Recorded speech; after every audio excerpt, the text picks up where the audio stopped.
Now let's get to a story that may leave you a bit frustrated. It comes in the form of a troubling new study from Oregon State University about the region's endangered salmon runs in the Columbia River Basin. Now, for decades, the goal has been to help the species survive through all the changes that mankind has put them through. That brought things like dam removals and habitat restoration. But the common denominator among all those things, money. It costs a lot of money to save the salmon. And this new study looks at the billions of dollars that have been spent in pursuit of that goal. The big question is it working? Did it make a difference? Environmental reporter Cale Williams explains why this study says, no.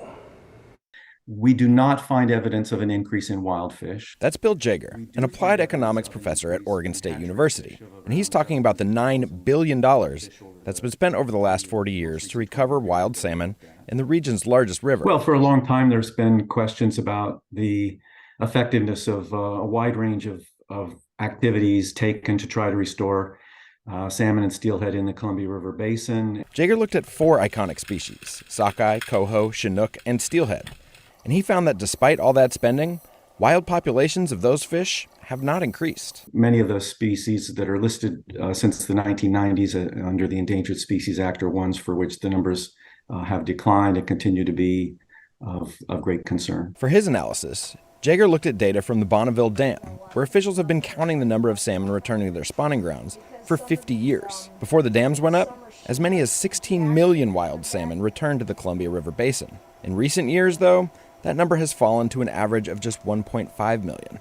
But the dams are far from the only obstacle facing the Pacific Northwest's most iconic fish. The Columbia River Basin is often described as being the size of France, so it's a large area with lots of things going on: cities, forest, farms, affecting habitat. The main hurdles for the fish, they're often referred to as the 4 H's. Hydro, habitat, harvest, and hatchery. And Jaeger said that sometimes officials looking at how to spend money on salmon conservation, they've taken what he called the path of least resistance. Things like habitat restoration or bounty programs for other fish that prey on salmon. It's easier to implement those policies in terms of paying people to do things or giving resources to people to do things. And some other studies have shown that those projects can be effective, but only in a limited way for one rehabilitated stream or for one of the many stages of the salmon life cycle. But unless you look at the whole life cycle, it may be that you're helping in terms of a limiting factor in one life stage, but the overall limiting factor for that species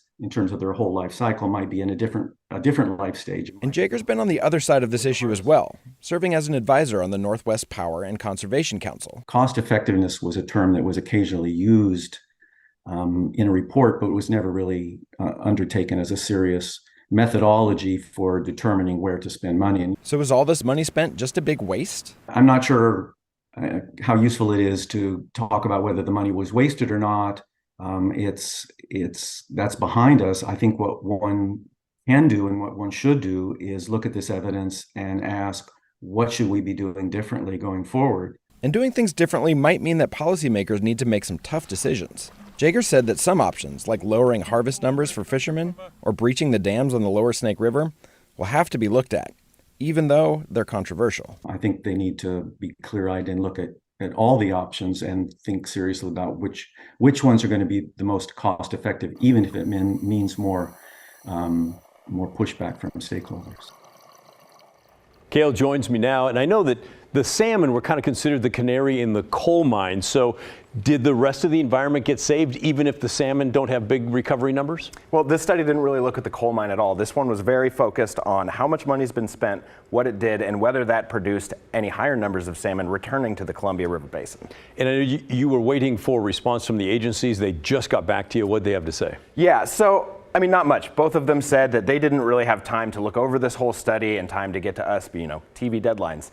But they did say that they acknowledge that, there are problems with the salmon populations in the Columbia River, and they think that it's going to take a regional approach, and they want to be part of that conversation moving forward. Kind of what you would expect. Yeah, and it seems like a whole industry salmon restoration has grown up. I mean, billions of dollars here. Yeah, I mean, $9 billion over the course of 40 years. But, even for all of these smaller organizations, a lot of that money runs directly through the Bonneville Power Administration. They're the federal agency that oversees the hydroelectric system. And so a lot of these smaller environmental organizations will get their money through grants that come through BPA. And is the takeaway that I'm getting, is it the correct one, that while we've been focused on these smaller little projects, it allows everybody to ignore the big hard question? Yeah, I mean, what Jaeger told me is that, it's going to take some of these more controversial things, like breaching the lower Snake River dams, like lowering the harvest numbers for commercial and recreational fishermen, these really politically contentious things, to really move the needle. And so far, people have been happy to spend the money on things that are a little more feel-good and don't make people mad. And the low-hanging fruit, yeah. All right, thank you, Cale Williams. Great stuff as always. Sure.